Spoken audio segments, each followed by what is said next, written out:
welcome to Beauties and Beasties, the independent pest podcast for the UK.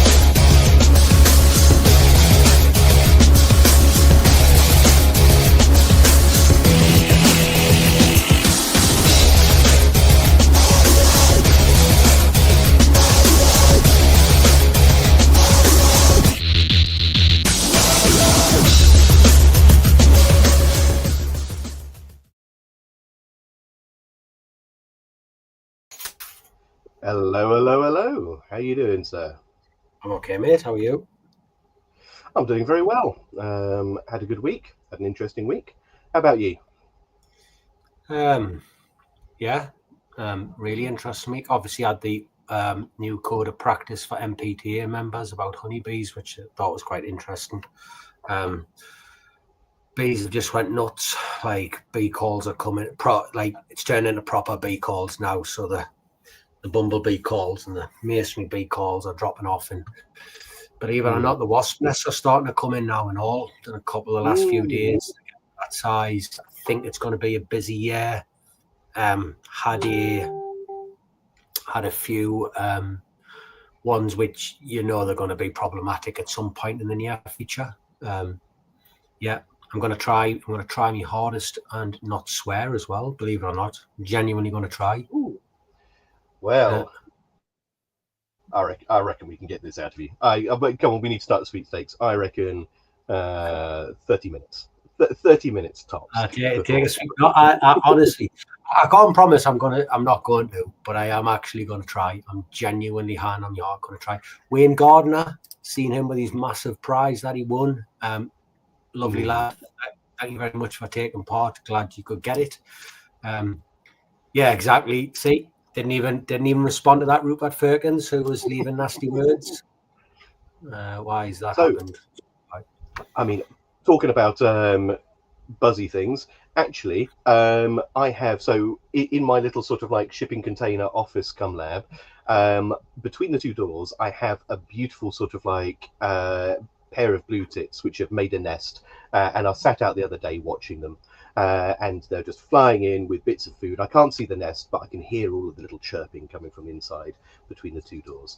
And as I stood there with my coffee, just watching these guys flying in and out, I saw this great big hornet swing round to the side of the containers. And I was like, that's interesting, because it was carrying a big, dirty great caterpillar with it. So I kind of like followed it around, had a look. Other side of the containers, just between the roof that I've installed on the containers and the actual top of the shipping containers, there's a hornet nest. I can't see it, but there are hornets flying in and out of it. And I'm just trying to pluck up the courage. I've got one of these excellent sort of like horoscope, endoscope things. I'm just going to stand up there one day and have a bit of a wiggle, push it in there and see if I can't see. Because it's so low profile. There's only about that much space between the wood at the top and the top of the container. So it doesn't really seem like enough space to get a classic nest in there, but they're going in and out, so there's got to be something going in there. Hugh, I will not cam it. So the stories are already coming in of cameras. No. It is what it is, and it is what it is. I tell you the other thing that I'm going to try, believe it or not, I'm going to try doing a 24-hour fast. Okay. Obviously, I go to the gym a little bit, do a lot of, it's all cardio. I've never lifted a weight in my life. I'll never lift a weight in my life, but it's all cardio. And I was talking to one of the lads, talking about diets and all that. And he said, have you ever tried fasting? I said, no. And he was talking about it. And I thought, you know what it is? Like, I'm not fat, but I'm very conscious that as I get older, there are definitely pockets of fat that I just cannot shift. He was talking about ketosis and all that, and he said, try. But I get angry when I haven't eaten. So don't fast while you are working. So the fasting thing, I was thinking about having my last meal on Saturday night and seeing if I could get through to Monday morning. So go all day Sunday. I'm working Sunday with the bees, so that would be relatively easy if I don't have anything to eat. It's the getting home. The getting home is the problem when you're sitting with a family and they're eating and you're not. So yeah, I'm going to try and go Saturday night and Monday morning and see how I feel. I'm not looking forward to it, but I reckon it'll be enlightening. Let's see. It will be. Do you know what I've had since I have gotten older than I appear to be? I knew that I was lactose intolerant, but it's turned out now that this actually might be a full-on dairy thing, and so I've been trying to cut dairy out of my diet. And do you know what?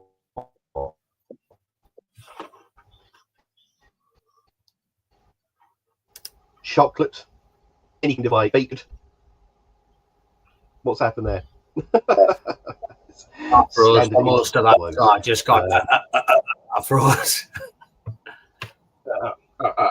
No, basically saying dairy. I had to cut dairy out of my diet. So, and dairy's in everything. Milk and milk powder is in absolutely everything that we eat. So I've been a sad bunny. I've not had any chocolate for months now. I've not had any croissants, baked goods, nothing. It's terrible. No cheese, no pizza. Yeah. No reason to live anymore. And I don't know if you ever tried. No, this is not the conversation for it. But I've had a good week. I've had some interesting sort of like projects on at the moment. I think, as I mentioned to you guys before, my big role, we're going through what's called ideation at the moment. So it's a lot of having a look at new and novel projects and what we might sort of like bring to market over the next 1 to 2 to 5 years. So that's always a very exciting and interesting time of the year to have a look at those types of projects, and there is some exciting stuff out there. So watch this space, ladies and gentlemen. It's all good fun.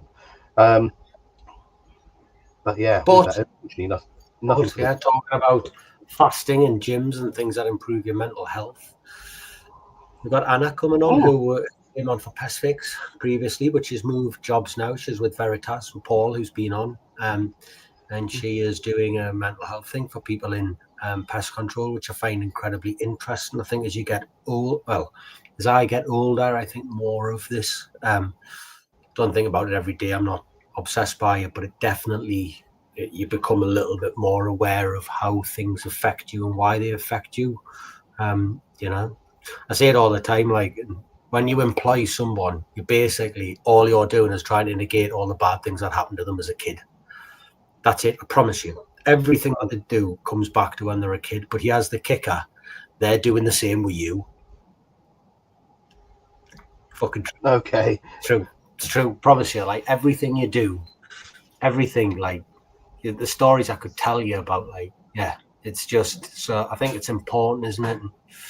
It gets more and more important as you get older, I think. As you slow down a bit. Absolutely. Agree on that? Well, I mean, it's been a running theme. It's been a running theme, hasn't it, with a lot of our guests that we've had on, from Tales of the Crawl Space, Marcus Scruggs, to a couple of others, all talking about the fact that we are independent, but at the same time we long for a sense of community, and some find that in our trade associations, some find it in going to regional forums, some find it in these extracurricular podcasts and Discord channels. And there we go, and hi Jenny, from Pestrogen as well. So it's really interesting, and I think this is a new thing, and I don't think I'll be able to turn the same. So I went to one of these large groups. I'm not going to name names. I'm not going to mention anything. Pest Force. There we Pest go. Force. I know what it was. I was just not wanting to say it. Right, Pest Force. It was Pest Force, yes. We had Pest Force, and there's a speaker, and actually we had him on, and I didn't get a chance to speak to him, but I think you and Hugh did. And it was all about his, battle would be the right word or wrong word with mental health and coming back into the real world. And it was very interesting because in this room full of 50, 60 people, it was quite heartwarming to see that when they finished the story, actually people started to open up. One guy put his hand up, and another guy put his hand up, and it was interesting to see. Yeah, I've struggled with this. I've had these problems. I've sort of like been low, and the looks from the rest of the people on the tables around them, it was shock, and not shock that they'd shared, but shocked that they hadn't previously shared these things before, and a sort of like a feeling of, and it was heartwarming. I think I was stood not so far away from you, and there's one older gentleman just reached across and got this sort of like young guy and just sort of like put his hand on his shoulder, and it was such a warming thing, just human contact. So it's a big thing, and it's a thing we probably don't speak about enough, but I think probably the person best equipped to introduce us to this is probably going to be Anna, isn't it? So should we bring her on? Let's bring her on. Yeah. Hello, Anna. How you doing? Hello. Hi. Everyone good? Yeah. I'm enjoying all the little hello. Good, yes. Hello, friends. I love it. Got to be good. Yeah. Pest control friends. Pest control friends. Well, that's what we all are, and that's though we are often competing, perhaps for certain jobs and certain work, we are still all friends and part of a community, and there's a lot more that connects us than perhaps a lot of other industries, I think. So, yeah, it's good. Yeah, so I guess Pest Minds, I guess, is why I'm here. So I don't quite know where to begin, because this has all evolved quite organically, and it is something that mostly came out of I think it was a talk I did at a trade association. So I do a few talks. It's generally the same one at the moment, on mental health in pest control, not necessarily directed as mental health in pest control, but mental health as a whole. As a human being, we are all part of it, and there are some linkages to the pest control industry and being as part of it, but it is very much a mental health is something that is your day-to-day. There are certain things that you don't realize in terms of your psychology that you could break up, and the perspective that you have can be changed very quickly just by kind of looking at certain things in a certain way, and suddenly you might then be able to change your behavior or change your thought patterns to then make things in a better light, which therefore is beneficial for your mental health. So anyway, so I do this. I've done this talk a few times, and every time I've done it, someone has come up to me afterwards and said, thank you so much. That it's for someone to open up. And as you said, Alex, I think people once one person says something, suddenly the room starts rippling and everyone then starts having these conversations. The last one I did was down at Buckfastleigh. In Buckfastleigh, and I couldn't get everyone to stop talking. It wasn't a bad thing. It was great. Just the whole room just started having these conversations, and I was utterly thrilled because it was opening that communication, and it kind of takes that little nudge for people to say something.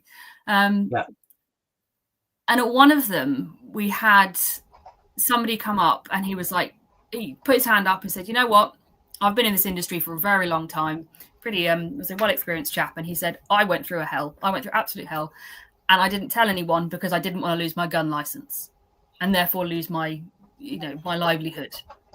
Yeah. And then he kind of moved on and goes, but I did get help and I didn't lose my license. So I want to say this bit now to everybody.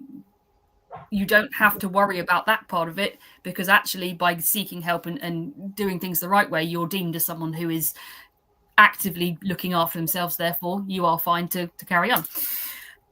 And it was that little sort of story of because I didn't want to lose my career, or little bits like that. I didn't want to talk about it because of the stigma behind things. So the talk I do, there's a lot about, pest controllers, right? We get stereotyped full stop, don't we?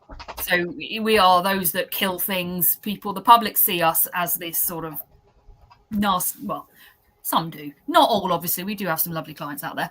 But the general persona is we go around spraying poisons and killing things, and we're a nasty kind of cheap folk that do that. We're not, scientifically highly trained, skilled people who are doing a really quite difficult job in very stressful situations. But the same is said with people in mental health. So the immediate thought of somebody who's going through a mental health experience, Alex, that is how it's on mind. And I've done a lot of media training based on mental health, how you experience. It's not a mental health battle, because that makes it a negative. It's not a mental health struggle, though it is to a lot of people. You have to term it as your mental health experience. I'm losing my track. So, yes, there's the stereotyping behind it. So immediately our thoughts are they're going through something hard. They're perhaps unreliable. They people will look at them differently. They might think they're weak, or they might be less likely to get a promotion here, or they're not quite suited. And all this sort of stigma it's kind of drilled in us. I don't know where from, a long time ago perhaps, but that stigma immediately stops people from talking. And in our industry, when we're trying to prove as well that we are a good industry to the public, and then proving to perhaps competing with certain inside businesses or elsewise, you can like, no, I can't tell anybody about this in case this bad thing happens, or the kind of the idea. So people close off, and it is natural. We kind of bred from a young age, gender, for example, girl toys and boy toys, things like that. We're all kind of bred from a certain age where we get given these sort of anecdotes and ideas, and they kind of stick. So Pest Minds, sorry, as we go back, big long way around. So I've made this because it is a way for people to talk about their mental health stories, because that's what people have responded to at these talks, in a way that is both anonymous. They don't have to worry about slipping up. They can, it will be a way of talking which is safe for others to read as well. So the idea is, it is a website where you submit stories or you read stories, and that's related to mental health, whether it's related to the pest control industry directly or not. It's just from people who are in the industry who want to say what their experience is. And in sharing that experience, knowing it's both anonymous, knowing that it will be, and I'm the one solely doing this. It's not linked to any other company. It's not linked to any trade association. It is a separate thing solely for people to communicate safely. There's no agenda. There's no sponsorship. There's no charity-based fundraising. There's none of this. It's just a space to talk and feel safe in doing so, and also reading safely as well. So I have stories on there, and there's one of them is mine, and the experience I've had in the past from reading others. If you go to the wrong place, if you look in the wrong areas, if you go to certain forums, I want to say things like, in the past, net mums, for example, if you're a new mother, you go onto net mums, oh dear Lord, don't go there, go onto Reddit. Sometimes it's a good thing, sometimes it just, but in this way, it is a way to talk about your experience and read other experiences and kind of gain some support and know you're not alone in a way. I kind of rambled on here, but I'm encouraging people, as many people as they want to just submit your story, and it will then be edited in a way that protects you, protects any industry you're in, any company you're working for. You won't be identifiable by competition. There were no links to anything. There's a lot of ways that I will have to manipulate the text in a certain way to make it safe. So I've done some a collection of training from Mind and some other mental health charities to help people communicate stories safely. So things like preventing from triggers and making sure that you're explaining what your experience is in a way that isn't perhaps shining a poor light on mental health, but also isn't sugarcoating and candy coating or whatever it is in that phrase. So it's a difficult one, but I'm hoping that it's just a place people can communicate and gain support from themselves, I think. Again, still rambling on. Please interrupt. Oh gosh, I'm seeing lots of messages come up. No, that's okay. Sean's muted himself, and I can see he's about to say something. I've muted myself. There's a bloke finishing off the render on the outside of my house, and I wasn't sure if you could hear, but if there's a scraping noise in the background, he's literally scraping it flat. I think he's stopped, so I'm okay. I was enjoying listening to what you said and why it came about, to be fair. Yeah, it's completely organic, and it's just an idea that's been sitting in my head for the last year and a half, and I've seen attempts from other places in trying to improve the communication aspect of it, but there is a huge amount from pest control, so much going on from all these other channels that is just, I'm hoping that, I don't know, neutral party, I suppose. That's kind of where I'm aiming at, just to help. That's all I want to do. I want help.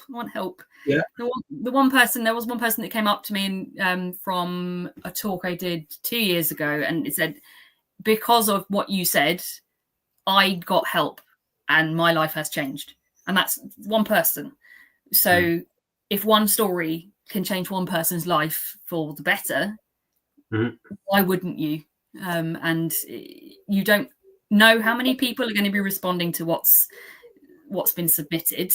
But if there's a possibility that you're just helping one other human being that has gone through what you're going through, it's no I think question.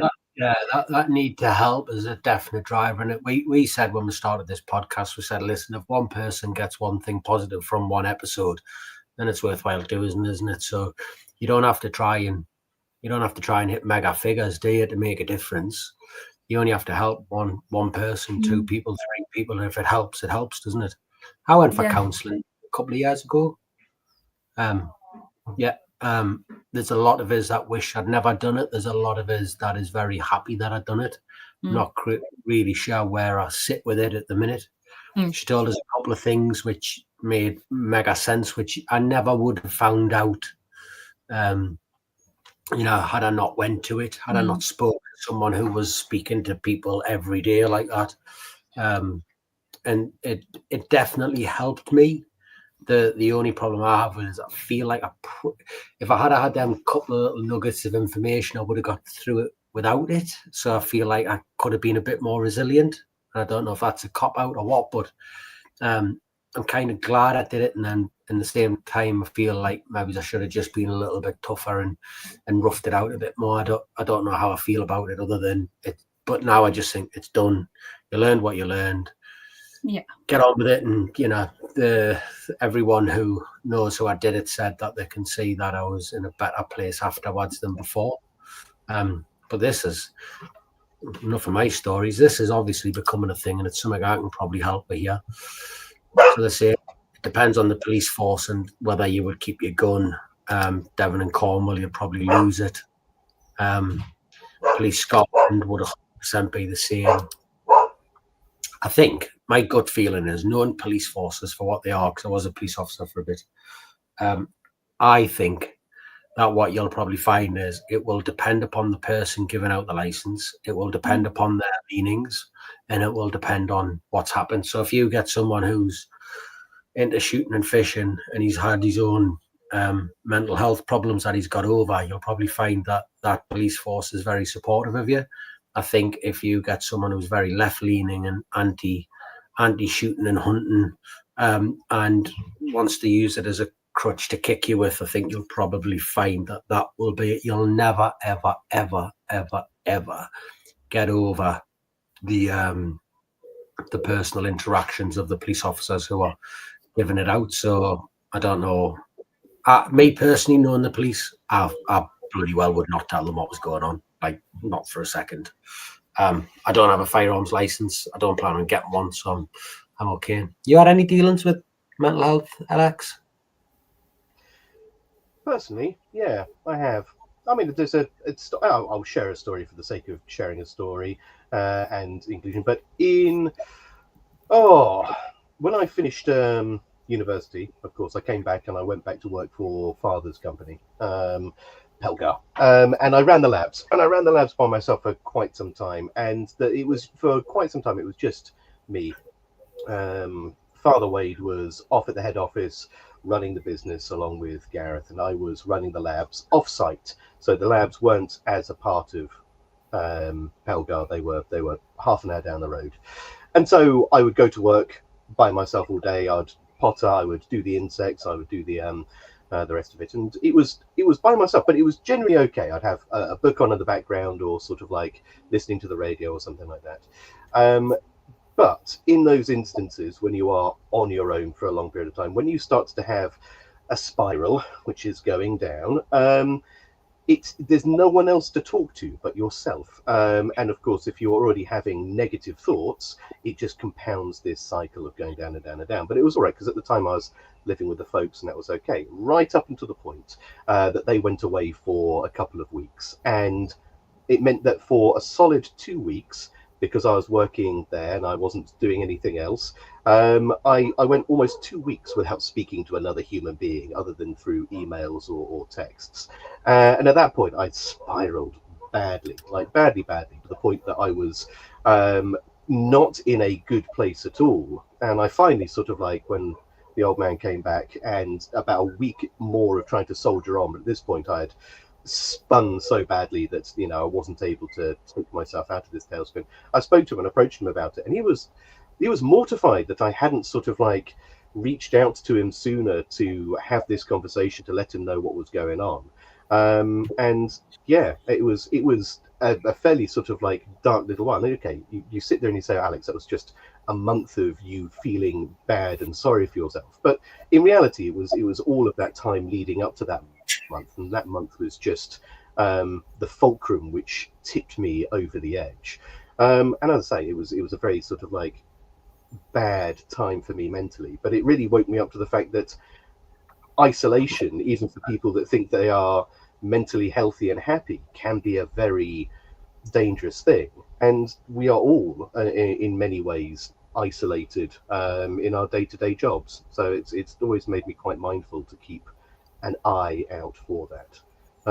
So yeah, that's my interactions with that. And you know, it's another one of those things that at that point I realized that I had you know, other things going on, and it just made me more self-aware and able to sort of like deal with those issues as they came about. And it meant that sort of like it didn't ever stop that downward spiral. It never stopped that down from starting. But what it did do is it taught me the signs to understand that I was starting to you know, take that journey and to take the appropriate actions to reach out to people, to do, you know, things to help myself to negate, you know, those issues, and to bring myself onto a more even keel up until a point I could find my zen again, let's say, or find my happiness. So yeah, I have some experience with that in that way. Do you see any patterns in the people who come to your website, Anna? Say that again, sorry, Sean. Do you see any patterns in the people who come to your website? Not so much, actually. So it's very, very kind of the stories or origins of what people are submitting at the moment. And it is only very much in its infancy. I think we're only on 5 published stories so far. So I can't really say that there's a huge amount of pattern that I can glean from it. But the stories that have come through are very much... There were some that I was not expecting straight off the outset. So there's one about the impact of dispatching animals, which isn't talked about a lot. We are still nice human beings generally, and it's one of those, that's again another stigma of, I don't want to tell someone that I'm not comfortable dispatching an animal. There we go. So questioning whether there are other methods of pest control that are less distressing. So it's a job we're doing, and it doesn't make everybody happy doing it when you get to those nasty bits, like when you've got that trap that just didn't quite set properly, or didn't trigger properly, and you've got something half dying and looking up at you, or you've got that beautiful little grey squirrel stuck in the live capture trap that someone's got, and you're like, I have to kill it by law. I can't release this animal. Unless you're going to keep it as a pet, I suppose, inside your home and look after it for like a lord and king. But it's that story that came through was, okay, it's someone saying, look, it's not nice. And it really had an impact mentally on me and how I felt. You've got other stories as well that are completely from different areas and different pressures that they're getting from. So you've got stress related from changes in the workplace. So you've got how this slurping up of businesses that we're seeing at the moment. I think it's sort of plateauing, perhaps, maybe. But the change in business that you didn't have a control over and completely altered the way you had to work, and therefore the stress pressures were completely different. And in that story, you've got how towards the end, they state how I'm still under stress, but it's the right kind of stress. It's a motivational one. It's one where I'm comfortable working for myself again and knowing that I can have this pressure, but it's one that's a positive one. You've got this story of where you've got people working for themselves, being unable to separate their home life and their work life because they're working so hard to bring the money in for their family. It kind of blends, and how I think 2 stories specifically say separating their work and home life in a mobile phone, a work phone and a home phone. The work phone gets turned off when you're with your family, full stop. Nothing is going to fall down massively if that happens, but the difference that you have in your mental state by having your own time and separating work and the pressures of work and running your business, that's an interesting one as well. So each story has a piece of information or a recommendation from their experience that might ring true with someone, and that small thing might tip someone over the edge and say, you know what, actually I might do that same thing. That'll have an impact. Peter Bowers says this, and I think this is absolutely true. He says the cup keeps filling until the last drop, which can tip you over the edge. And I think everyone's been there, and you sit there and you take and you take and you take and you take. And this isn't just the work, it's just life in it. And it gets to a point where you go, you know what it is, that's it, I've had enough. Like something's going to change today, the second. And I think you can definitely go down that route, can't you? Yeah. And Mustafa makes a brilliant point. This is one which probably want a bit of guidance off you, to be fair, and I often worry about this because we've certainly been hit with this. Thank you for this essential focus, for initiatives promoting mental well-being in our industry. What do you consider the biggest challenge in ensuring widespread adoption and tangible support for technicians on the ground, especially within smaller companies? And as a business owner of having a couple of lads working for us, it's like, it's just that whole process is mind-blowing of how you give them what they need. We try, but I don't, and there's no help out there. Like as a small business owner, there's no one out there who can tell you or give you the advice you need, because each one of your members of staff is an individual. So how do you even begin to bring something into play? Well, I don't know. That is a very, very salient point, is that everyone is an individual and everyone's experience in mental health, whether it's a positive or negative, is very much different, and how they can deal with that and they process it is also incredibly different. So there is no kind of package answer for small businesses, particularly when you're dealing with people face to face, one-on-one. They're often alone. There's no way of you going, right, I have this company policy. If we all go and do this mental health kind of talk, we go here, I know that I've covered you and you're all safe. And it's like, it doesn't work like that. Everyone is an individual and they all have their own sort of differences and likes and preferences. And the same can be said. So I think, Sean, you said about having therapy and how you weren't sure about it, didn't quite fit you, speaking from, okay, I'll go from my experience. I have seen 6 different therapists in my lifetime, partly for different reasons. Initially, it was postnatal and having kids and stuff. And then there was but one person out of there clicked out of 6. And that's me actively going out and seeking help myself. So there is a very difficult bridge that we've got here of trying to, as a business owner and an employer, to help your employees. There's no set way of doing so. And this is why I think the best route is to direct staff in a way that's like, here, these are options that you can take. And I'm here to support you through those options. I can't tell you what to do. I can't tell you how you can make yourself better. I'm here to support you. And that, I think, is the biggest thing. Whatever your journey or the route that you take as an employer, I'm supporting you. Just by being that support network. The fear that a lot of people have with dealing with a mental health struggle is lose their job is their first one. What if I lose my job? What if I'm seen? What if? There's all these sort of, I'm not sure what's going to happen, and this is going to be a risk to perhaps my family, my income, my what could change that would be negative just from someone who's got poor mental health. And if you said that if someone had broken their leg or a physical ailment, the tangible difference is, right, okay, I know you need this time off to heal. I know you're going to need this. This is the physiotherapy you need to get through to the end stage. Yep, as an employer, I will support you through that. It's exactly the same for mental health. Just because it's not a physical break of a bone. It is still a chemical and psychological change in which you need to kind of heal, mend, and get to an endpoint that's manageable, I think, for you. I hope that kind of... Yeah. I'd like... No, it absolutely does. And Sorry, I'd like to sort of like swing back to what Hugh said here. And I think there's a lot of truth in this, which is a lot of business owners are high-functioning depressed.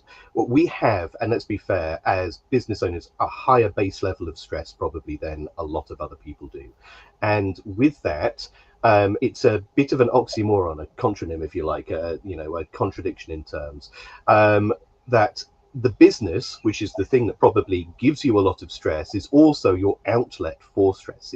It's the success that you get from your business is good. And so while it's going well, you can probably keep a lot of that depression or that stress at bay. But when it starts to go a bit wrong, when you start to lose a contract, and then you sort of like start to, it starts to crumble, it starts to fall down, and it can be very difficult to try and maintain and pull that back when the thing that's giving you relief and stability is also the same thing that it may be detracting from your mental health.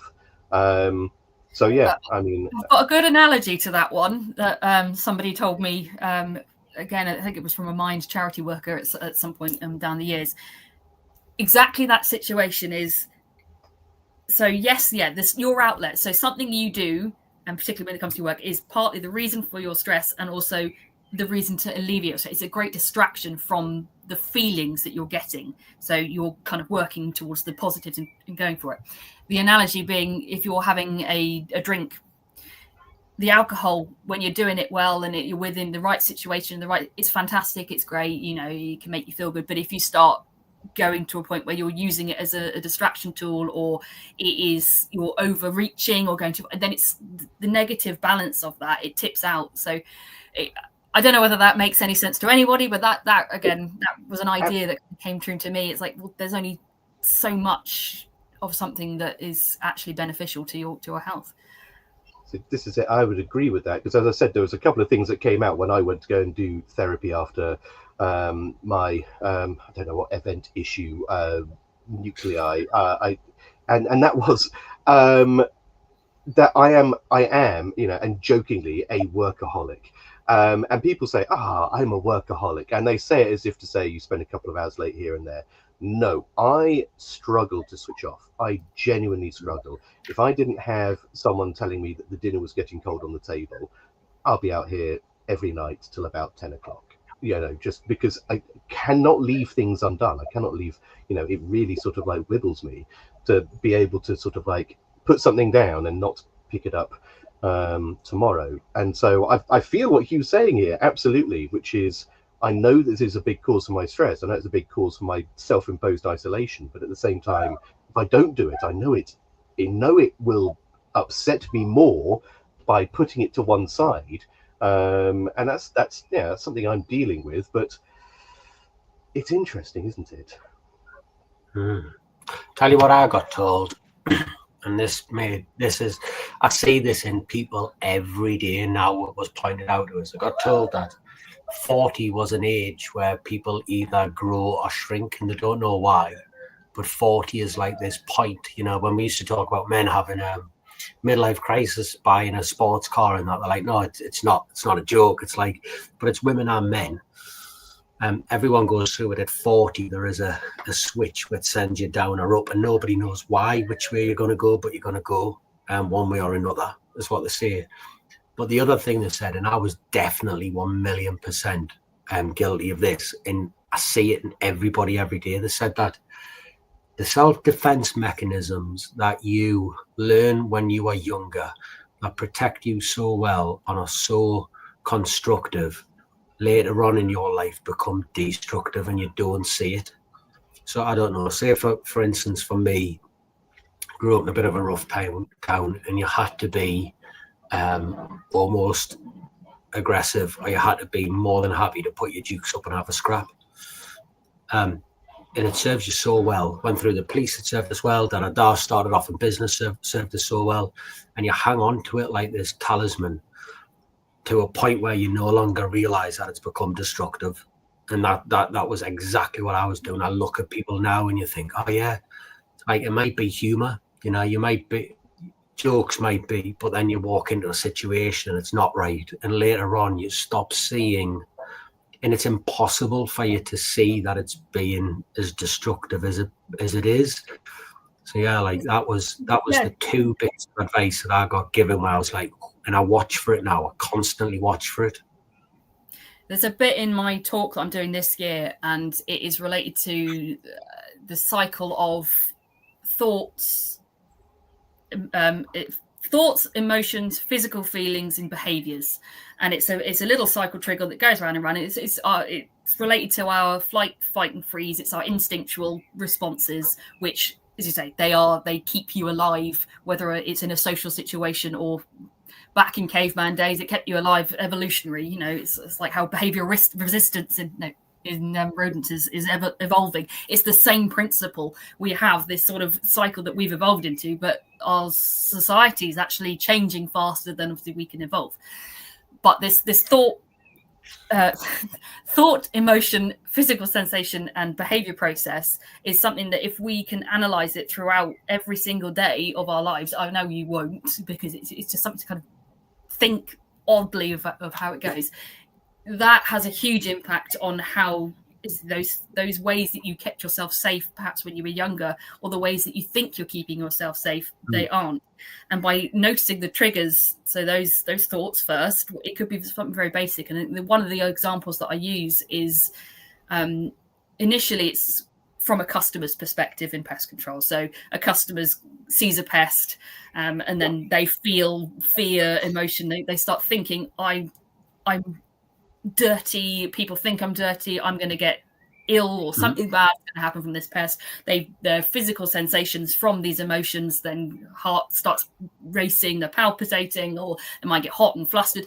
Those natural physical reactions are, I need to get away from this thought of something bad's going to happen, and their behavior then changes through. So in this cycle, initially it is a normal reaction. Yeah, you've got a pest, you've got a rat running around. Okay, you have got the risk of leptospirosis floating around. You've got nasties. There's something bad.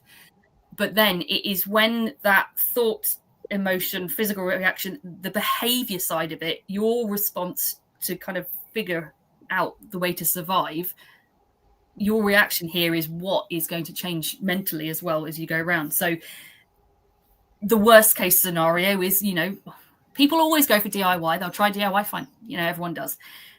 It's when it starts becoming in the sort of the realms of not delusional parasitosis yet, but I need to strip away everything in my house. I need to fumigate everything. These behaviors and this cycle kind of needs to be broken to a point where delusional parasitosis is that thought is triggered by not a physical actual pest that they can see. It's something that they believe, and then that cycle goes on. But the same is for pest controllers. If the customer's ringing you up saying the pest's come back, immediate thoughts are, have I done a good job? Have I done it right? The customer's wrong. Something's not. All these thoughts that spring up straight from that are causing that emotional response, that physical response, which is a fight and flight, or fight, flight and freeze. And then your behavior reaction is kind of where you go with it. And mentally understanding that cycle can make a huge difference in knowing what you're doing in your day to day and how you actually can process things and come away at the end of the day going, actually, hold on a second, that wasn't quite the right route. And now I feel guilty, or now I'm thinking these thoughts that then cycling. So it's an interesting piece of cognitive behavioral therapy that is worth looking at for anyone, to be fair.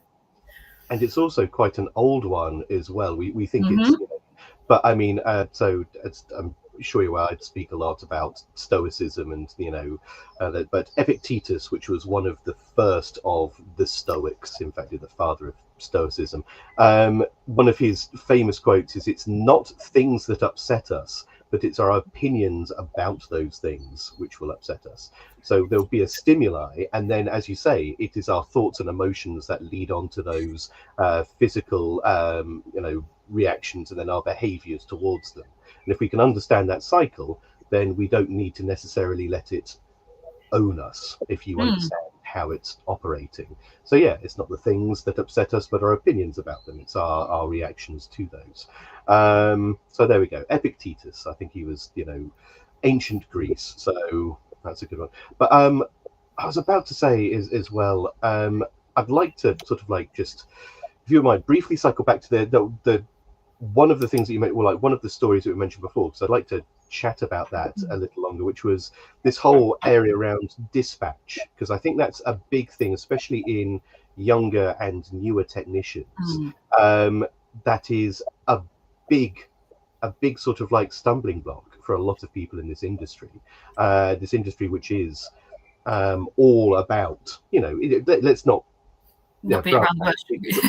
Killing stuff. Yeah, we have environmental management. We call ourselves pest managers. There's more to it than killing stuff, but it is a part of that. That's people pass that responsibility to on us, and we have to then carry that accountability, emotional and legal, ourselves. And it's not an easy thing to do for a lot of us. Some of us, we don't mind, but I know that the first rat that I had to euthanize by hand, I was not keen on that. It was, I wouldn't say a traumatic event, but it was I won't forget it. And it was, it will stay with you. And it's, you're all laughing there, Sean. You probably erased things and turned them into a fine vapor of atoms to, sail across the cosmos. I've never. It is that personal experience that I've never, ever, ever, ever, ever had that. Ever. I've never worried ever about switching something's lights out. It's just never been an issue. But I've never been, I don't want to sound like a weirdo when I say this, I've never been emotional about it. It's never been an exciting or a depressing thing for me. It's just another step in the plan, whether it was ferreting as a kid or whatever it is. For me, it's very much workmanlike, and it's a process to get from A to B. So, and I was always brought up with a very healthy respect for death. I can remember I had a lady on who was talking about inner city wildlife, and she was talking about squirrels and and all this. And her and I essentially had exactly the same upbringing. The only difference was I felt like I'd been brought up with a respect for death that she hadn't. Like, her parents had obviously shied away from it, and she was petrified of it and all that. Whereas I always get like, when I was a kid, and I do it with my boy now. My big dog sleeps on his bed, and he's about 12-year-old now. And as soon as he got on there, I said, "You've got to understand, son, you've only got a few years. Like, get yourself ready for it now. And when the day comes, like, remember, you do it for him, not for you. You don't want him getting upset. You don't want him getting old and hurting and and you're doing it for him, not for you." And I give him the same lessons that I got. And, when we were killing rabbits because we're ferreting, we were always taught, that if you don't, the populations will boom and will die a horrible, dirty death with myxomatosis, which is what happens. Dad used to say to us, "Watch out. See that population of rabbits there, you see them, and they're huge." And he'd say, you watch. So whenever I was switching something's lights out, it was never like an exciting thing to do. It was like a conservation management thing. So for me, when I hear people getting, like, when they're like, "Oh, I don't want to kill it," I think, I've never had it. Never had that issue ever in my life. See, I understand what you're saying. And there is that element of rationalization to that. And I'm not saying that I've never been able to rationalize. Don't think I would have remained in this industry for as long as this is. But I remember it, and I remember it, and I think of it in the sense that others will also experience this. and it is something that you need to talk about, because you can go down two paths. You can go down the rational path, or you can just assume that it's either way. Well, this is, again, you bringing in this cycle of something happening, the thoughts that are going through your head, in your emotional response, in your reaction. It's obviously isn't the same as what another person's is, and this is why mental health is no one fit for everybody, because we all have different personalities, thoughts, and opinions. Can we go too far the other way, though? So I'll give you an example. I worked with a bloke who was a Marine, and he was a sniper in the Marines. And the first person he shot was a 14-year-old boy. He was telling us about it. He said he was basically, their job was to secure villages after the SAS had been through them. So he said we couldn't keep up with them. He said just run in and just kill everyone on sight, and then they would go in and plot up, make sure it was secure, and then they would follow them on as they went on this trail of destruction. So he said we had this plotted up, and I didn't know a lot of this, but he said that basically SAS went into a building to clear it, and a young boy come out with an RPG and was going to blow up the building, so he dropped them. And I was like, how did you cope with that? And he said it was horrific. It was horrific because what I didn't know as well is the Marines, and they have to bag and tag the bodies. So I have to go out and put a tag on them for the Red Cross to pick up. I shot them here, there, and this is. So he said, not only did I shoot them, but I had to go and flip them over and put a tag on them, and someone was going to come and pick them up. And I was like, wow. And he said, I was horrendous up until the sergeant of the SAS walked up to us, patted us on the back and went, well done, son, you've just saved everyone's life, now get on with it. And he said it just put us in, like, I was like, right, okay, got it. And I do wonder, is there a point where we can talk about stuff and this is what I found with when I went through counselling, you can talk about stuff and you can get to a point where it almost becomes that revolving door in your head where you can't get off. Like, how do you balance talking about stuff without it getting to it where the self-defense mechanism is, I'm going to talk about it and it's really, really helpful, but then eventually it gets to a point where it's no longer helpful. Do you know what I mean? Like, I cleaned my house and it was really, really helpful. Then it got to a point where I couldn't stop cleaning my house, and it went so far that I thought that things were living in my skin. Like, how does someone manage that? And especially from my point of view, with your lads, like, how do you manage that? Well, that's where it's trained professionals who spend their lives dealing with psychology and the way that people's behavior kind of goes in. This is where support from the trained professional is where you should look for. And we all know that in our own industry, the trained professional, they're all very different in terms of their skill sets, personalities, and how they work as well. So it's not an easy kind of answer, because you're right, it comes a point where for some people it goes too far, and they actually start hindering themselves by labeling themselves and trying to find kind of an answer in, say, therapy, and they're not kind of doing it in the right way that suits them, and it just goes on and makes things worse. It can happen. It's just understanding that there isn't one route, and kind of knowing that you may fall down at the beginning attempt of help, I suppose, is one way of looking at it. It's a difficult thing, but in my mind, there's less harm in talking more about it and possibly helping than you hear a lot of people saying how overplaying, people who are bending the system to a point where they don't actually have an issue, do they? They're going, it's not. Well, so what if they didn't? Could it not actually be that of those 5 people, people who are possibly not really struggling compared to that one person that's within that group that needed that help? Why should we quash everything for the sake of people kind of bending the system? And I think that goes along with everything, whether it's mental health, NHS looking for physical health, beyond that, job relations, people who sit there working on the benefit system. There are those that are within the system that need that, and they have to, because it will help them, and they are good people. But there are always those that are going to flout the system, exploit the system. But if you're not opening up and offering that avenue to someone who does need the help, why not? I can't see why it's such a bad thing. Yeah, I think you touched on this, and I want to ask both of you this, because this is something that I've had first-hand experience of as well. How do you find the right person, or even a good person, to do that counselling? I know you said you went through lots before you got to where someone.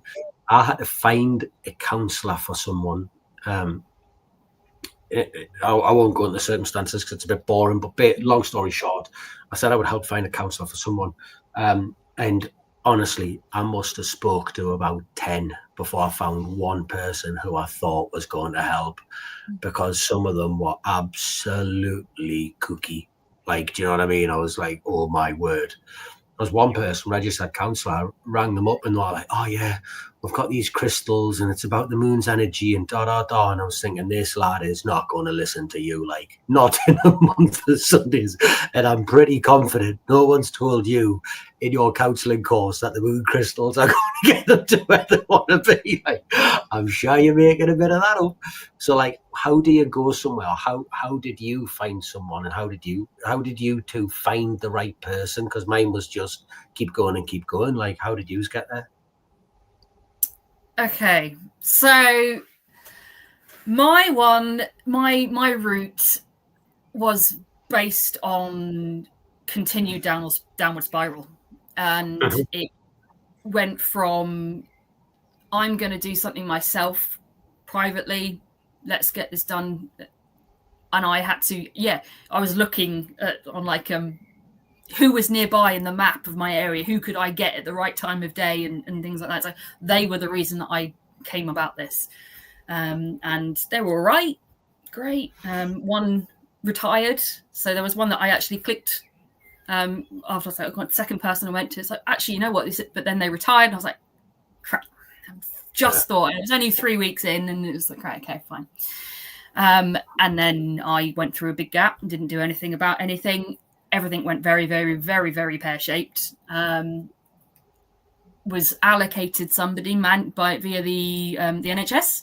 So for my council system initially, and honestly, I was just like, love, you're not talking to the right person. It was this, I mean, for someone, it could have been great. And she was this lovely lady who was really kind and caring and really absorbed of the emotions. And I was just like, I don't need any of this. And I'll be the first to say, I'm going to need any of this bullshit. So I was like, this isn't, and I had to manually say to, I think it was a reception desk, and I said, I'm really sorry. She's lovely, but it's not helping me. And they went, that's fine.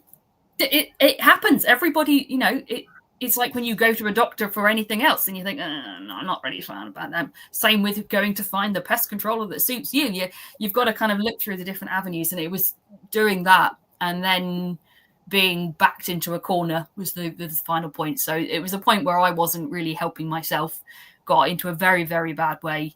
And I was voluntarily sectioned, I'll say. And afterwards, and after going through that experience, it was like, okay, a lot of this is on me as well as this person who I was with. And I knew then who to look for. I said, right, okay, I'm sorry, this isn't working. Can we do something else?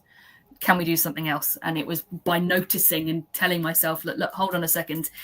I know you're trying to help me, but it's not working. That's how I kind of ended up in the right place and finding the right people. I think those that start and go through that journey, they take that first big leap to go, you know what, I'm going to talk publicly, or openly, or with somebody about this, some stranger or whatever, whoever it is, or whatever route they take, and it doesn't work straight away. It's not helping. It's just, there was no point. Go somewhere else. Take that leap and say, look, this isn't working. Maybe there's somebody else out there for me. It's a horrible thing to go through, not be able to get the right person the first time, but it's kind of noticing that and continuing your journey. It's not a one quick up fix. There's no plaster that you can slap on and go, yeah, that's done it, fixed it. It's this isn't quite working for me, let's try a different tack. Kind of went on a bit of a tangent there. Right, Lex, you go. Mine was decidedly more simple because I was like I was going through a moment of crisis. So I went through the NHS route. I was allocated someone to speak to, and I was very lucky in the sense that the first gentleman that I spoke to was actually fantastic at talking to me, at being able to relate to me. And I think a lot of people, when they think therapy, they think American sort of like, you lay on the couch and it's going to be like Sigmund Freud, you say, then you'll be like, I've been having these thoughts and these dreams. And they'll be like, oh, well, that shows us you have X, Y, and Z and you do this and that. No, in reality, it's someone that sits there and then prompts you, or it was in my experience, to say, are you sure that's what you're sort of like thinking, or is that the correct response, or do you need to look at this? Or and it was less about them giving me answers and more about them asking me questions about my thing. And it wasn't for a huge amount of time. It was only for 4 or 5 months while I worked my way through those, understood more about myself. But for me, it was through the NHS. But it's not what you assume it to be. It's not this sort of like faux leather chair as you lay down and, as you say, hypnotism. It's largely sometimes. Oh, sorry, I don't interrupting you. Sorry, lovely. So my first experience was when it was postnatal initially. That's where it all started out. It was all online. It was literally I was messaging somebody, and by messaging some strange non-human, I say it was human, but it felt to me like there was someone who was like, there was no, I couldn't manipulate them. I couldn't kind of make things. They were doing like, well, why are you thinking this? Explain what's so bad about this. At that time, it was me kind of cycling around my daughter and having to eat and sleep at a certain time, otherwise she wouldn't then sleep through the rest of the night. And then they've just got literally this person on the messenger saying, why don't you just give it 10 more minutes? Give it 10 more minutes. And I was like, oh, great. I can't kind of make you manipulate. I don't know. It was a whole different thing. But yeah, messaging was with cognitive behavioral therapy. Then I've sit down, and I have been in a situation where it's sit down with another person on a leather chair, box of tissues, and just what I expected, or what the kind of stereotype of therapy was, although the image was right. But yeah, you do say it wasn't a case of, oh, look at this green blot, and then what does this blot show you? Oh, your trauma from the... No. It was like questioning. It was just someone having a conversation with the professional psychology behind it to kind of go, I'm going to ask this question here about what you're telling me. And my favorite everything I've ever heard was, and I say it in all of my talks, is a lot of people who go through mental health struggles or mental health journeys, or they are dealing with something, they don't want to be a burden on someone else. There's a lot of, I don't want to tell anyone because I'm going to put my problems on them. If they've got things going on their own, I can't do that to someone else. And I specified to them, right, okay, let's flip the coin. If your mate comes to you and says, look, I'm struggling, can you help? Yeah, I'll help you. You know what? And when you do even just give them a call or a conversation, that little bit of support makes you as the helper feel good. Flip back on, as the person who's having the problem, why aren't you giving that person the opportunity to feel happy and helping you? That was always something that really kicked me. It's like, hold on a second. If anyone came to me asking for help and I was able to support them, even if it was just, yeah, I'm here for you if you need me, just give me a call whenever. That little bit made me feel good as a person. You're denying other people that feeling by withdrawing and holding it in and not thinking that, you're thinking that you're going to cause more harm to somebody else and put your problems on someone else. Yeah. I would totally agree. And as I say, like to step back to our industry as a whole, this is it comes back to this fundamental attitude of isolation that we started off with at the beginning, which is, everything we've spoken about here, all of the sort of fixes the wrong term, all of the strategies, coping mechanisms, positive actions you take, they all start with talking, either to a friend or to a confidant or to a professional, but they all start with talking. And I think that's probably what we are talking with here with your Pest Minds, is that first step, that being able to be open, and talk from behind a curtain to a room of people who may understand. And by doing so, you actually may be helping others who have felt the same way, but not felt that their worries or issues are legitimate, because they're a small thing. They are, as Peter said before, they're just a couple of drops in a cup. They're not really that important. And there is this horrible sensation or thought process from everyone around the world, which is there's always someone who's got it better, worse off than me. So I have no right. I have no right to complain, because there are people. But of course, at the end of the day, you're beholden to yourself. There are things that you can control, and they sit within this bubble, and there are things that you cannot control, and they sit outside of that bubble. And one of the things you can control is this. And if you can talk, if you can help someone understand that actually the things that they believed were outside of their control are actually within their control through communication, then it's a better place. And there are some fantastic stories already up on here, and I encourage anyone, I'm going to put it in the chat now, to go and have a look, and potentially to add your own to this, because it is, I wouldn't say the only step, but it is a step to take if you are feeling that you wish to. And that's the part of what I'm doing. It's like, okay, there's this small little area that's not being kind of covered, and I was like, okay, here's a possibility that will help someone. Everyone's journey is different, and even if it's just reading about somebody else's journey, if that helps you, or even if it's just kind of helps you to help somebody else, it's something. It's a positive. It's hopefully a positive. So I really recommend, if you can, or if you want to submit your story, it doesn't have to relate to pest control. That's the one thing I want to highlight here. It's like it is your mental health experience. It may be of somebody else. Please make sure you've got permission to explain that story, or it could be your experience of your own with somebody else, so you don't have to talk about their story at all. It could be just how you coped with someone who was going through an issue. Little parts and little stories all kind of gather up, and if they're all in this one little place that someone can kind of go, oh, I might have a just quick scroll through, oh, hold on, this is really, actually that's hitting home and it's making a difference, And I know it's not exactly the most fun thing to do. Write down your story. You'll bring up things that you may have dealt with in the past that you don't necessarily want to bring forward again. But if from all the stories that I've seen, everybody so far has said, you know what, I started here, I've ended here. And if I had something or someone to tell me that that journey is possible, or that someone else is going through the same thing, I probably would have gone on that journey far earlier and not got to a point where it was extreme. I would have probably, been at a more comfortable place and got to the right coping mechanisms, the right ways of thinking before it got too bad. So yeah, spend time submitting stories. It could be a few sentences. It can be an epic monologue of your life if it wants to be. It's just a reminder that your submissions they do go to me. They don't go to anybody else. I will see them. You can put a complete false name. You can put a false email address on there. I only ask for emails just as I'm going to respond to you and say, here is your submission before it goes online. If you give me a false email, you just won't get that email.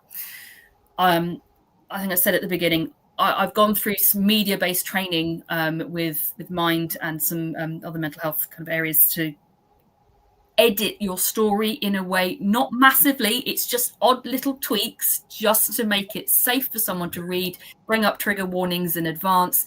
Perhaps if you're saying that you didn't have a good time with your particular service, it's just, okay, rounding that out so it's not kind of targeting people or services, or in a way just to kind of explain your story in a safe manner, but also trying to keep true to what you're trying to say and show your experience.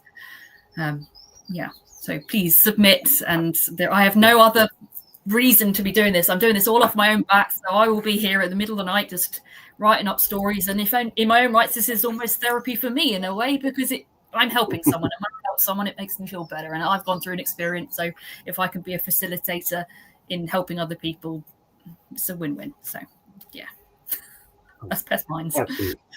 That's Pest Minds, and it's something fantastic that you are doing. I do want to very quickly touch on something, because we both mentioned the NHS, and the NHS is a fantastic support. However, it is stretched thin, and it is not, it's built to deal with physical crisis. Break a leg, you're in hospital, they can deal with you.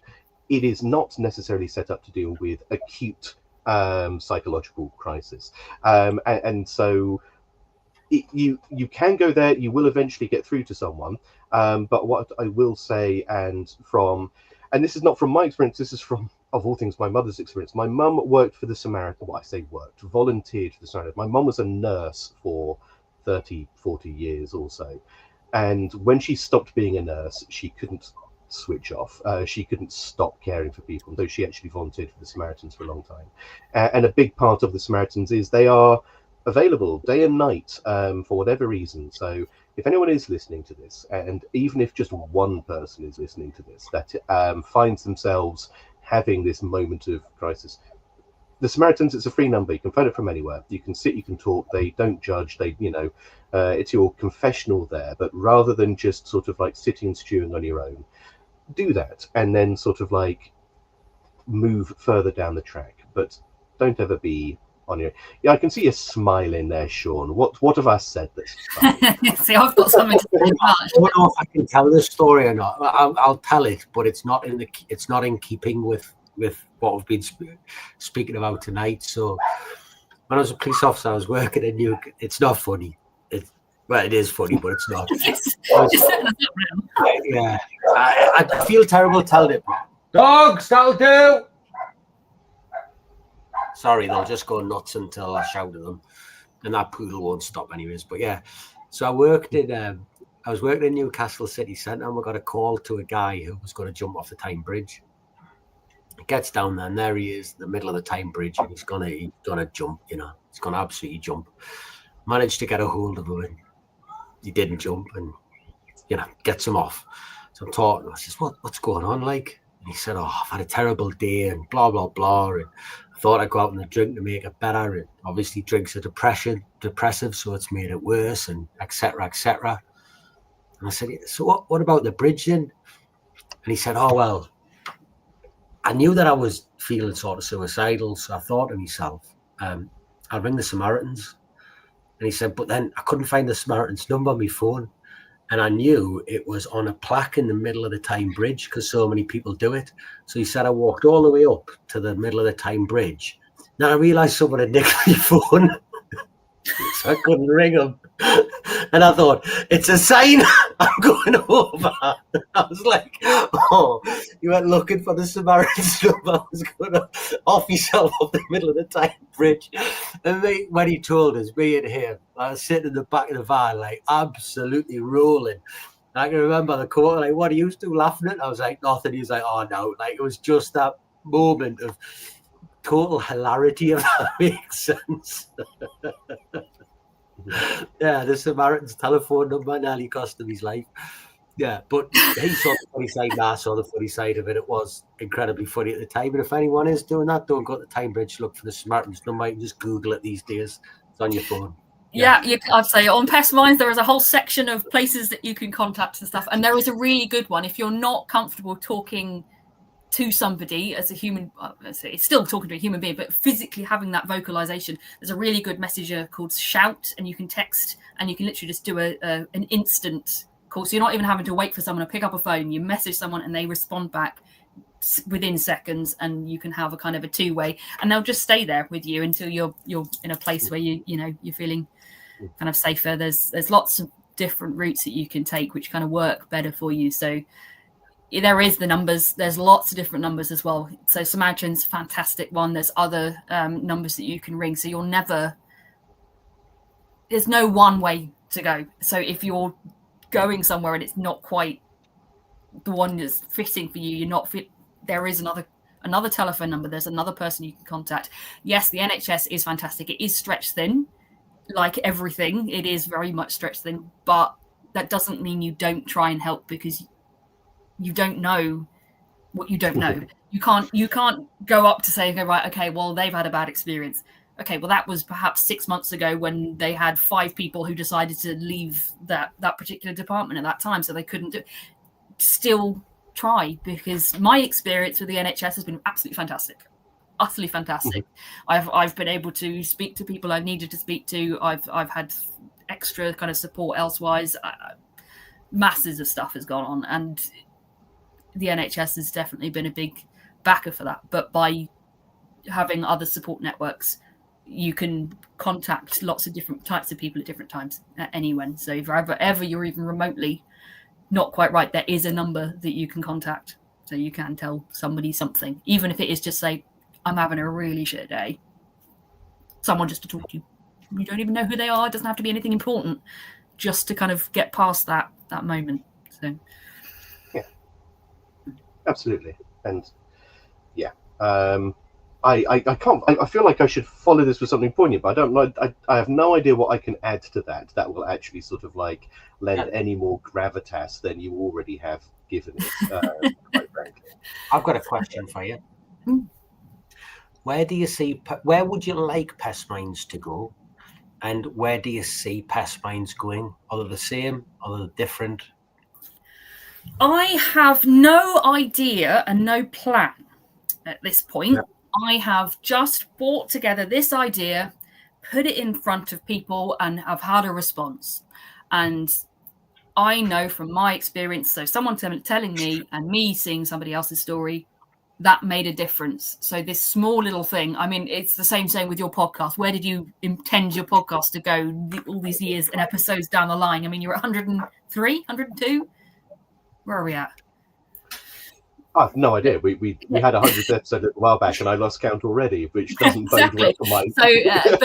So I have no intention for it beyond this initial phase, and if it grows and develops beyond that, then fantastic. But the intention is always going to be a way for people to have an open conversation safely. That is the primarily goal for it. It's not, and if people are responding in a way and saying, look, actually, I need more direction here, I need more help here, perhaps I might start developing it further. I have started looking and talking to some of the Royal Society psychiatrist teams. I can't remember what the names are anymore. But I am trying to get some more information with regards to how to deal as a professional with a situation which is related to delusional parasitosis, just so that I have come into this setup right now. What is my initial response and reaction? What is the best thing I can do at this point beyond from what I've seen everywhere else? It's drop, run. I think you need some help. I'm off, because you don't want to be getting involved in something you're not confident with. And if that's the right response from a professional's perspective, fantastic, fine, we'll carry on as such. But it's one little bit of a project I just kind of want to set up. But beyond that, I haven't got any plans or goals or aims beyond being this platform to help. If it works, it works. If it doesn't, it doesn't. But these stories are already out there. If I've got 5 stories on it and nobody ever submits a story again, that's 5 stories. That might even just be 5 people I've helped, and that's enough. So yeah. I mean, it's a site that I've set up, and I'm paying for the site domain and stuff myself. It's not like it's I'm not trying to put sponsorships on it or anything else. I'm not going to be exhibiting at trade shows, I don't think, with regards to it, because it's not meant for that. It's just this safe space for people to talk about this one topic. Is a big thing I understand. You make an interesting point, which is that it can go both ways. So it's not just, primarily, I'm sure you meant it's to support the pest managers and the people within our industry. But I can see it also as it grows, and I'm sure it will, being a tool for us to, not develop empathy. We have empathy, but to sort of like empathetically understand situations that we may not yet have encountered, and to be aware of them before that's become a thing. So you can mentally prepare yourself for when and if you too may encounter that particular situation with that.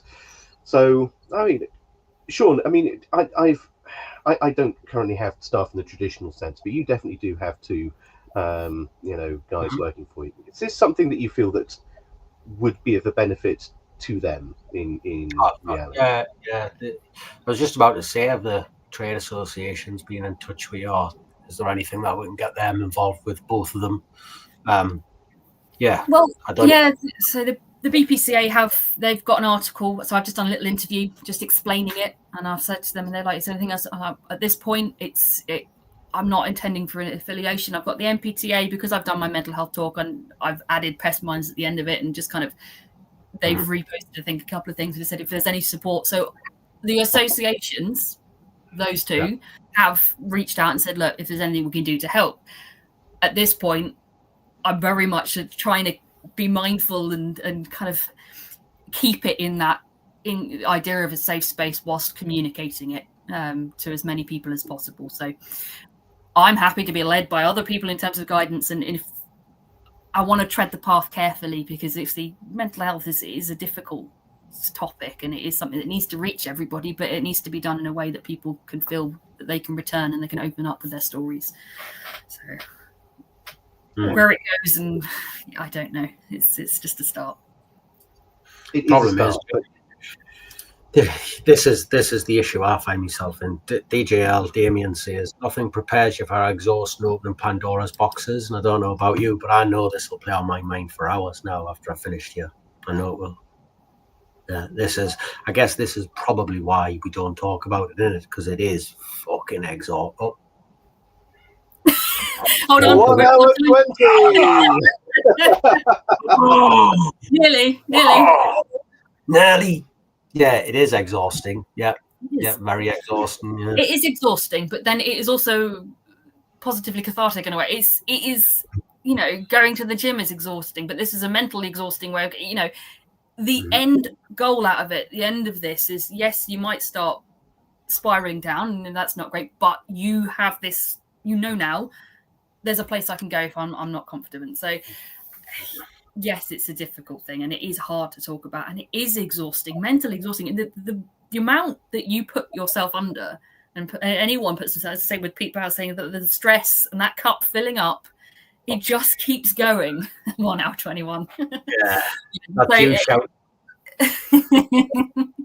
Oh yeah, so it is exhausting, but you don't climb a mountain and get to the top of it and go, oh crap, that was exhausting. You get to the top and you kind of go, you know what, I've got to the top of this, and we've got somewhere positive to go. If things weren't effort, then they wouldn't be worth the result at the end, would they? The obstacle is the way. I think we need to bring the 3 questions on, don't we, before Hugh starts shouting at her. Let's have a look. That's it. Well, I mean, is there any other... Anna, before we bring the 3 questions, because we've got 5 minutes, have you got a question for either Sean or I on this? I've spoken about my things, but is there anything that you would like to sort of like to turn the tables on this, just like to ask us around this? Okay, so off the back of this, just by knowing more, I've already had 2 mental health experiences from both of you, just from this podcast alone. Would you be submitting your stories? Obviously, it's a bit difficult now because you don't want to put yourselves in. But I mean, I could put a delay on it. But this is it. Okay, Sean, why not? I would worry that what worked and didn't work for me may be beneficial for some, but also destructive for others. If they're also individual, my biggest worry would be that I put something on there that someone read, took to heart, and was destructive for them. And I've had this before, and I'm rubbish at talking about stuff like this. So when people talk to us, I'm like, I don't know what to say, because I just say what I think. And I've got this horrible habit on every occasion, not like once in a blue moon, on every occasion of saying the wrong thing at the wrong time. So I'm like, there's not a chance that I could have it hanging over my head that the bloke with the middle of the time bridge, and I went there for some help. I read Sean's story, I digested it, and it all went terribly wrong. Like, I would just be an absolute nightmare. I mean, it's the same with anything. It's a double edge, isn't it? You may be causing harm, but then you may be causing good. And that's partly the point of me going through the bits of training, and that's why the editing is there for as well. So there may come an occasion where a story will come through and I will just have to say, I'm sorry, but based on the professional's perspective, and I will go through it and I'll say that it's not going to happen. But there could be a portion of your story that could become a positive for somebody else. So in fear of possibly saying the wrong thing, I mean, we could do that about the entire world, could we not? Something you could say could cause someone to downward spiral, and, someone saying your haircut looks crap and suddenly they go and shave their head. Well, I know mental health obviously is a bit more serious than that, but I want to kind of try and break down these barriers, but I'm not expecting anybody to write these stories if they're not comfortable. There's no point. If I was better at stuff like that, then yes, I would absolutely put it on. I'm just very conscious that I feel like I sit in a little bubble on my own, and I don't feel like what I go through translates very well to anybody else in any way, shape, or form. Would I encourage Al to do it? Absolutely, because he has that ability to express himself in a far more tolerant sort of manner, doesn't he? Like, we see it every week on the podcast. So, and I'm not trying to get out of it. I would think Al would write a brilliant story that's probably going to help. I think I'd probably get it terribly wrong. See, I was about to say this was something, we all know that I like to write, I like to talk, I wax lyrical. Actually, this is something I would find incredibly difficult to do. And you asked me if I would do it, and my I will do it. But I can tell you now that I will not enjoy it, and I'll explain why I won't enjoy it. So number one, I feel that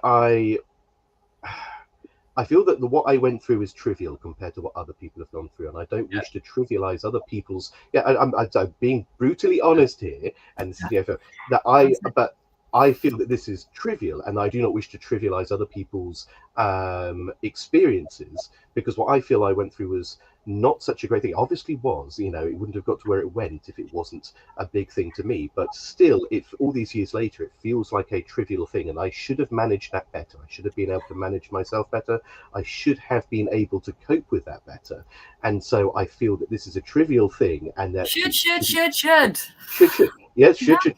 And the other thing is I come from, and this is no reflection, but again, I've got a family of people who are incredibly supportive. I shouldn't have been in that situation, but two brothers who have fantastic, high-flying jobs, a father who made a company.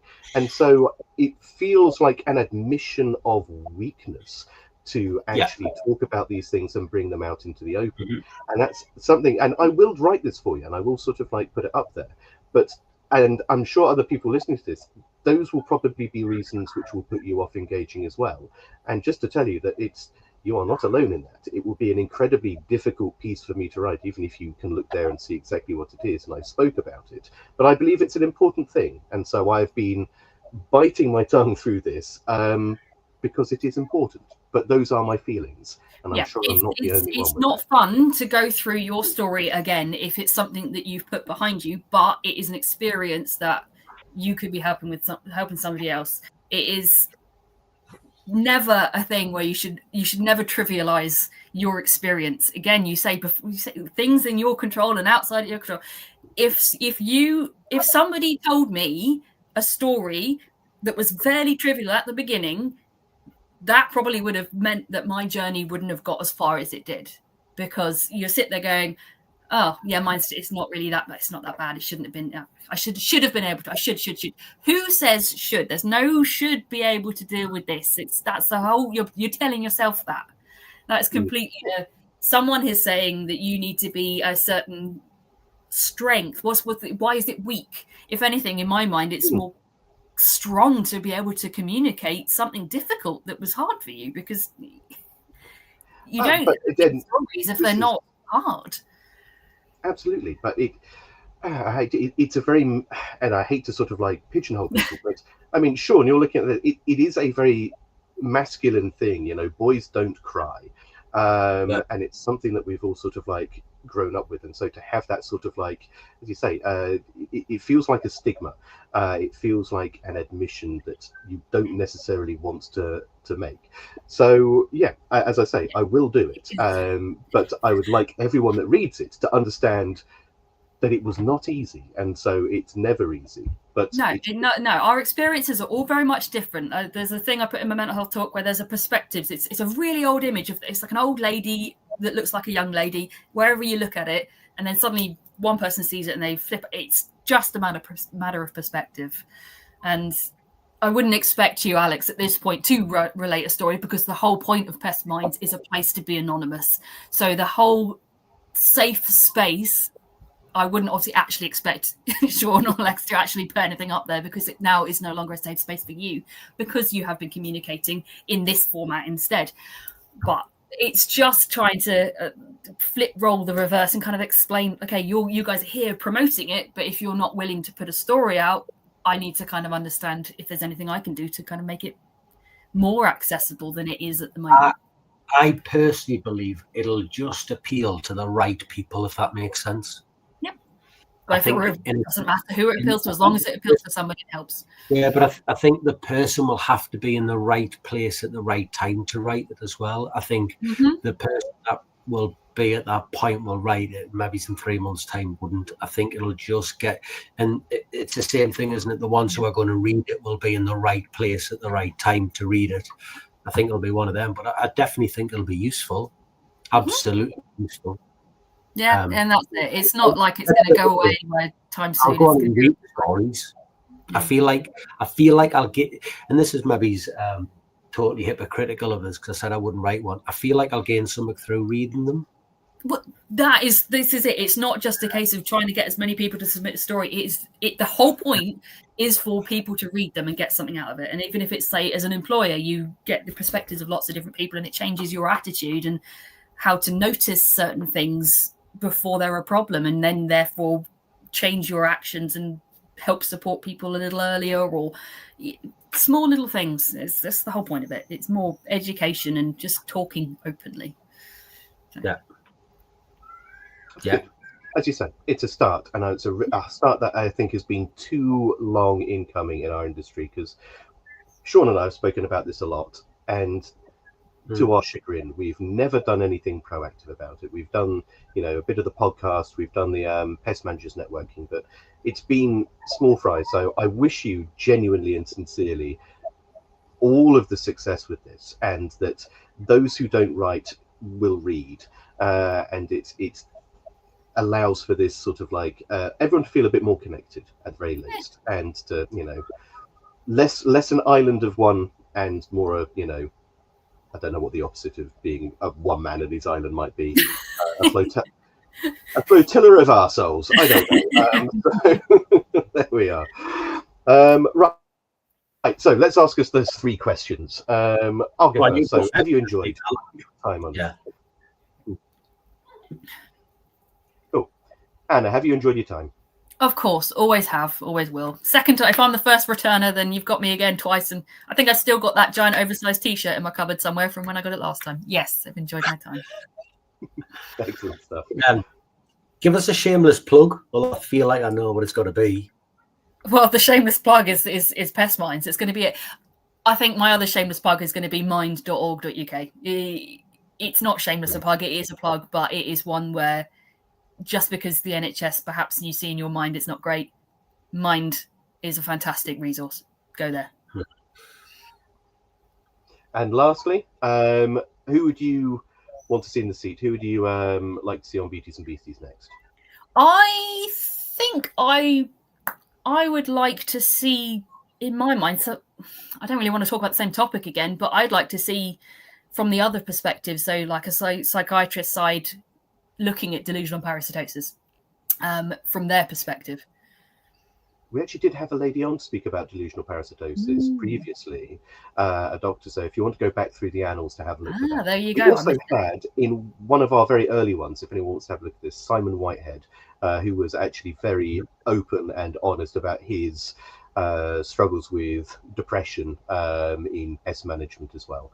So if anyone wants to go through the back catalogue and have a look through those two after you finish doing this, then please, you may find them there, but absolutely go and have a look at Pest Minds there. And there we go. Oh, Lordy, you read that out, Sean.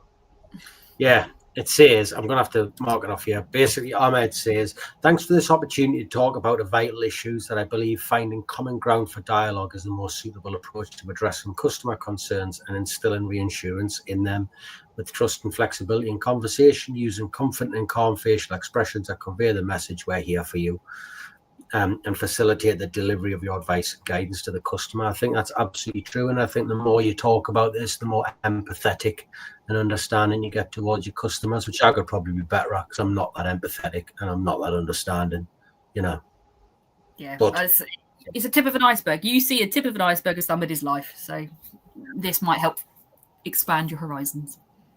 Absolutely. Yeah. Anna, as always, it's an absolute pleasure having you on, and it's been really eye-opening. And as we say, we've had a fair few people listening, commenting, but I'm sure there have been a lot more in the background just listening. And I sincerely hope that this has helped at least one person listening back to this, if not more. So, ladies and gentlemen, be happy, be safe, but more importantly, talk. And I'll put it out there. If my Facebook is out on there, reach out to me if you can't feel that you want to write something on there. I'm more than happy to talk, and many people know this. So if you wish to do that, do that. If you wish to speak to Anna, do that. I'm even going to say, speak to Sean. He's a font of wisdom. He will love that. I promise you, of all the people in the world to contact, do not contact me. I am rubbish at this sort of stuff. Lex is good. Anna's good. There's loads of people who are good. It's not that I don't want to hear your story. It's that you'll probably get worse if you talk to me about it. So please do not contact me under any circumstances. I want the best for you, and I am not it. Think you're better than you think, Sean. But with that, I think we'll draw this to a close. So everyone, absolutely wonderful. We'll see you all again next week. Thank you very much, Anna. Bye. God bless. See you soon. Thank you for listening to the Beauties and Beasties podcast.